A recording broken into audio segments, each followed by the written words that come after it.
₹3 का IT sector का stock. Can this stock is the next TTML share? Hi, this is Dev and you are watching Traders Diary. और आज हम बात करने वाले हैं एफसीएस सॉफ्टवेयर की स्टॉक के ऊपर। और क्या ये टीटीएमएल जो ₹2 से ₹200 हो गया, क्या उसी तरह का रनअप ये दिखाने वाला है और कितना जेन्यून है ये? चलिए इसके ऊपर डिटेल में डीप एनालिसिस कर लेते हैं। तो दोस्तों, एफसीएस सॉफ्टवेयर का करंट प्राइस जो है वो ₹3.15 चल रहा है और ये ऑल टाइम हाई पर है। ये स्टॉक ऑल टाइम हाई पर है। अभी तक इतना कोई हाई लगाया नहीं इसने, ठीक ना। मेरे ख्याल से पुराना हिस्टोरिकल अगर देखें तब लगाया होगा, लेकिन अभी कुछ साल हुए, 5 साल में तो बिल्कुल भी नहीं। 0.50 के आसपास ये ट्रेड करता रहा। इतना ही इसका जो है काम रहा कि भैया 0.50 से 0.55 तक यहाँ पर 5 पैसे के अंदर काम करता रहे। बस इतना ही करता रहा, ज़्यादा कुछ नहीं किया। लेकिन आज की डेट में ₹3.15 पर प्राइस आ चुका है। प्राइस तो ठीक है, लेकिन कंपनी जो है 5 मई 1993 में ये कंपनी जो है वो बनाई गई थी और आज की डेट में 25 साल से ज़्यादा हो चुके हैं इस कंपनी को। 25 साल से ज़्यादा हो चुके हैं, लेकिन इसका जो है कंपनी की ग्रोथ में कोई भी यहाँ पर असर नहीं किया है। इन 25 सालों में ऐसा कोई ग्रोथ का सर्कल नहीं देखा गया, ग्रोथ की साइकिल नहीं देखी गई जो कि कंपनी के शेयर प्राइस को यहाँ पर जो है तेज़ी से ऊपर लेकर जाए।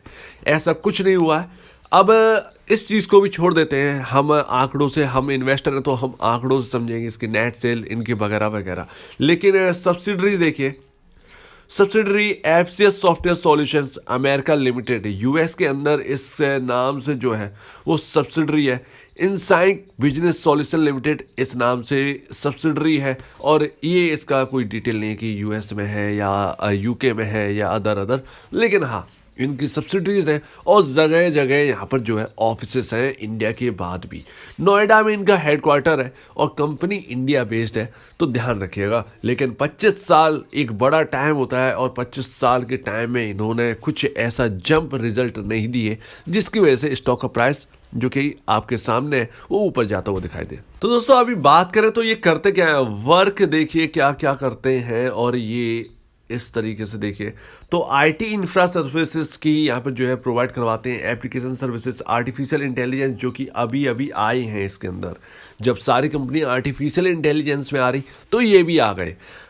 Work space solution, learning solution, business processing services और testing services, talent services, out sourcing to captive और स्टार्टअप सर्विसेज हैं। जेवीज एंड पार्टनरशिप्स कंसल्टेंसी का बिजनेस, इसके ये कंपनी इतने सारे बिजनेसेस करती है। अब जरा इनके क्लाइंट को देखिए तो क्रेडिट स्विस है, मैकिन्से एंड कंपनी है और केपीएमजी है, आईबीएम जिसका नाम आप जानते ही हैं, जिस कंपनी को आप जानते हैं। आईबीएम अमेरिका की कंपनी है और दुनिया की सबसे बड़ी कंप्यूटर कंपनियों में से एक है। डोमिनोज पिज्जा, बेस्ट बाई और जॉन डियर है, जिसके ट्रैक्टर आप इंडिया के अंदर जो है वो बिकते हुए देखते हैं। और ये जॉन डियर जो है वो एलएनटी का शायद मेरे ख्याल से कोलैबोरेट है और उनकी तरफ से यहाँ पर जो है आते हैं ट्रैक्टर्स। तो ये क्लाइंट है इनके और लार्ज। और देखा जाए तो आईबीएम बहुत बड़ा क्लाइंट है इनका, डोमिनोज पिज्जा बहुत बड़ा क्लाइंट है, बेस्ट बाई ये भी काफ़ी बड़ा क्लाइंट है और जॉन डियर तो आप जानते ही हैं कि ये one of the best client में से एक होगा। अब दोस्तों आ जाते हैं इनके फंडामेंटल पर और ये काफ़ी ज़्यादा इंपॉर्टेंट है, इसमें छुपा हुआ सब कुछ। तो मार्केट कैप इस कंपनी का 594.92 करोड़ रुपीस का पहुंच चुका है। अर्निंग पर शेयर है -0.09 है। पी रेशियो हमको पता नहीं है, लेकिन यहाँ पर जो है मेरे ख्याल से 35 के तकरीबन होगा या 35 से अप कर गया होगा। इसका जो पी रेशियो है, स्टॉक का पी रेशियो मैं आपको बता रहा हूँ, लेकिन मेरे ख्याल से इंडस्ट्री पी से ज़्यादा नीचे नहीं होना चाहिए, इसके तकरीबन इसके पास ही होना चाहिए। पर शेयर है इसका 0.96 और स्टॉक काम कर रहा है ₹3.15 के पास। तो अपने बुक वैल्यू से काफ़ी ऊपर वर्क कर रहा है, 3.62 टाइम्स ऊपर वर्क कर रहा है अपने बुक वैल्यू से। यहाँ पर डिविडेंड यील्ड कुछ भी नहीं है। नंबर ऑफ शेयर्स अगर हम देखें तो मार्केट के अंदर बहुत ज़्यादा है और यहाँ पर लमसम यहाँ पर जो है 170.96 करोड़ नंबर ऑफ शेयर्स है। प्लस इसके साथ साथ फेस वैल्यू 1 है, तो स्प्लिट हो चुका है, पहले स्प्लिट हो चुका है और उसकी वजह से यहाँ पर नंबर ऑफ शेयर जो है वो ज़्यादा दिखाई दे रहे हैं। अब नंबर ऑफ शेयर से क्या है, तो एक रुपये बढ़ने पर इसका मार्केट कैप 170.96 करोड़ रुपीस का मार्केट कैप बढ़ता हुआ नजर आए। अगर 10 रुपए की हो जाती है ये कंपनी तो 1700 करोड़ का मार्केट कैप हो जाएगा इस कंपनी का।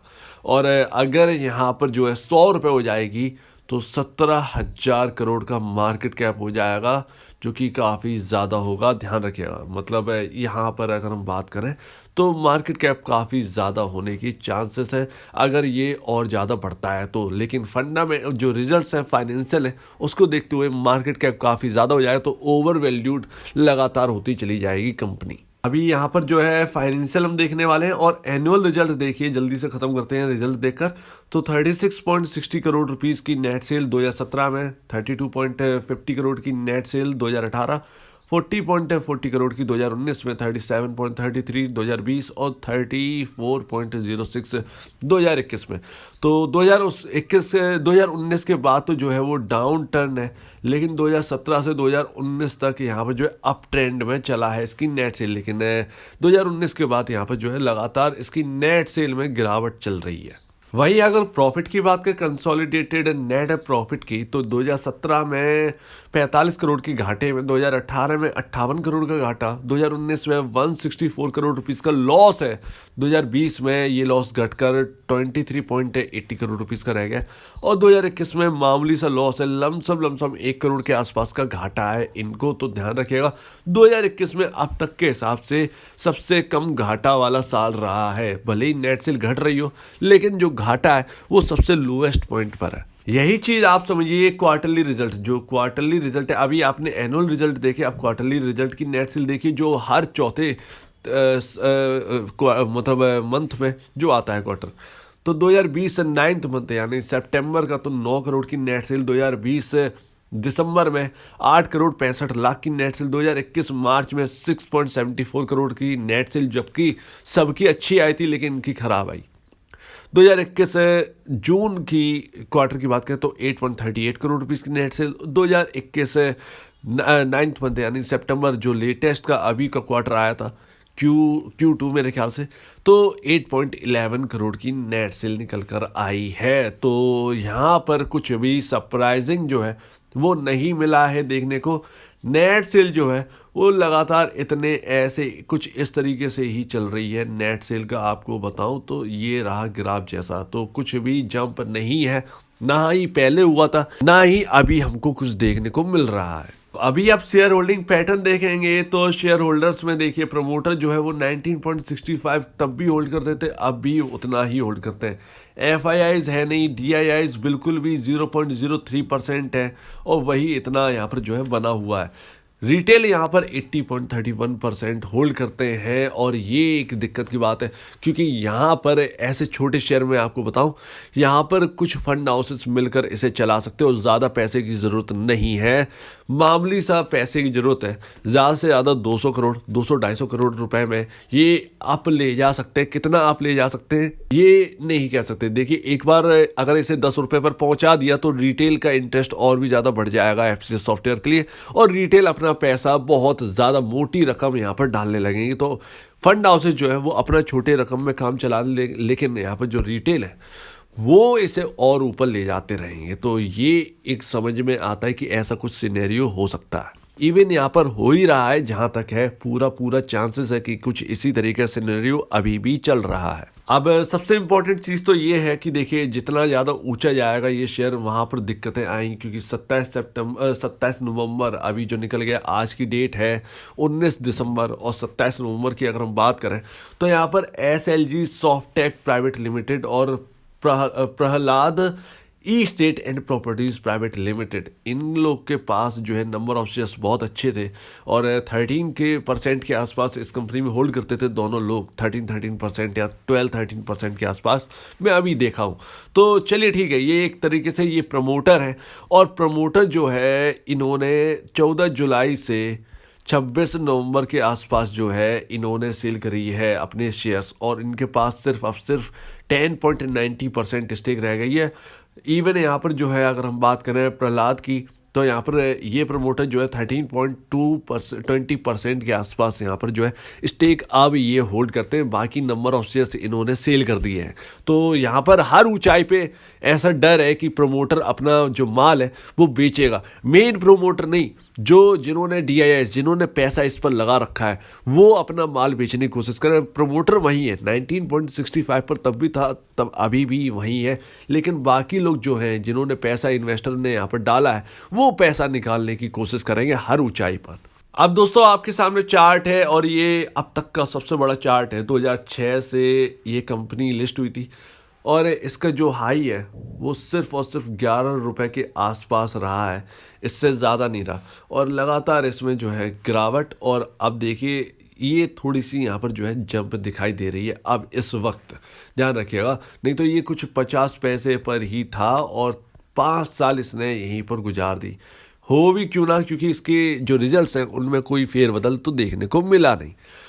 तो ये रही आपके सामने पूरा कच्चा चिट्ठा इस कंपनी का, एक एक फाइनेंशियल आपके सामने रिजल्ट है और ये आपके सामने चार्ट है। इसने कोई भी आउट परफॉर्मेंस अब तक करके नहीं दिखाया और जब लिस्ट हुई थी तब भी कुछ करके नहीं दिखाया। तो आज की डेट में और कल की डेट में कोई ज़्यादा फर्क नहीं है, लेकिन आने वाले दिन किस तरीके से बदलेंगे ये तो देखने ही बनता है, क्योंकि रिटेल का इंटरेस्ट FCS में ज़्यादा है, ध्यान रखिएगा। और देखिए कंपनी घाटे में थोड़ी सी है, लेकिन उतना घाटे में नहीं है जितना कि हम सोच रहे हैं। तो ये सोचकर यहाँ पर जो है इन्वेस्ट किया जा रहा है। नेट सेल तो है ही, ठीक ठाक कमा रहे हैं, 30-40 करोड़ की नेट सेल है। लेकिन 25 साल का अगर हम देखते हैं, 25 साल का टाइम फ्रेम, तो ये 25 साल बहुत होते हैं। और 25 साल में यहाँ पर जो है कंपनी ने कुछ भी करके नहीं दिखाया है। मतलब अभी तक जो कंपनी है, जो इन्फोसिस है, जो TCS है, या बात कर बिरला सॉफ्ट है, आपकी KPIT है, बाकी वगैरह वगैरह, ये कंपनी है जो स्टार्ट हुई थी इनके साथ साथ। तो यहाँ पर इन्होंने ग्रोथ पाली, लेकिन इस कंपनी ने ग्रोथ नहीं पाई है। आने वाला समय क्या कहता है ये तो देखना ही बनता होगा, लेकिन रिजल्ट उस हिसाब से शो नहीं कर रहे हैं। तो अपना पैसा जो है, अगर आप तुक्के में लगा रहे हैं, अगर आप इस हिसाब से लगा रहे हैं कि यहाँ पर मैं थोड़ा सा पैसा लगा दूँ, 3-4 हज़ार रुपये, जो होगा देखा जाए, चल जाएगा चल जाएगा, नहीं चलेगा नहीं चलेगा, इस हिसाब से अगर लगा रहे हैं देन ओके है। लेकिन अगर आप सोचें ये लॉन्ग टर्म पर्पस ही रहेगा, ध्यान रखिएगा, शॉर्ट टर्म में आपको ऊंचाई और निचाई ये दोनों देखने को मिलेगी, लेकिन लॉन्ग टर्म अगर लॉन्ग इन्वेस्टर है तो यहाँ पर लगा कर रख सकते हैं, ताकि आगे अगर कंपनी ग्रोथ करती तो आपका शेयर प्राइस भी ग्रोथ करे। तो उम्मीद है आपको काफ़ी ज़्यादा समझ में आ गया होगा। दो पहलू से देखिए इसे, जो कि अभी मैंने बताए। लॉन्ग टर्म से देखिए तो यहाँ पर सिर्फ पैसा लगा के छोड़ दीजिए, बनता है, नहीं तो ज़्यादा उस हिसाब से मत लगाइए जो आपको नुकसान दे। तो उतना ही पैसा 3 से 4 हज़ार, 5 हज़ार, 1000 शेयर रख लिए, 2000 शेयर रख लिए, ज़्यादा से ज़्यादा, बस इतना ही इन्वेस्टमेंट इस कंपनी पर ठीक है। क्योंकि फाइनेंशियल 25 साल से नहीं बदले तो आगे अब यहाँ पर बदलते हुए देखे तब इन्वेस्ट करिएगा। लेकिन अभी यहाँ पर जो है जब नहीं बदल रहे हैं तो भैया यहाँ पर जो है उतना ही इन्वेस्टमेंट ठीक है जितना कि हमें कोई फ़र्क भी नहीं पड़ता है। आशा करता हूँ आपको पूरी बात समझ में आ गई होगी। एक डिटेल मैंने आपको बता दी है। अगर आपको कुछ पूछना है, कुछ बताना है, कुछ कहना है, कुछ मुझसे गलती हो गई होगी बताने में, तो प्लीज़ कमेंट सेक्शन में कहिएगा। और आप दीजिए मुझे इजाज़त। वीडियो देखने के लिए बहुत बहुत धन्यवाद दोस्तों।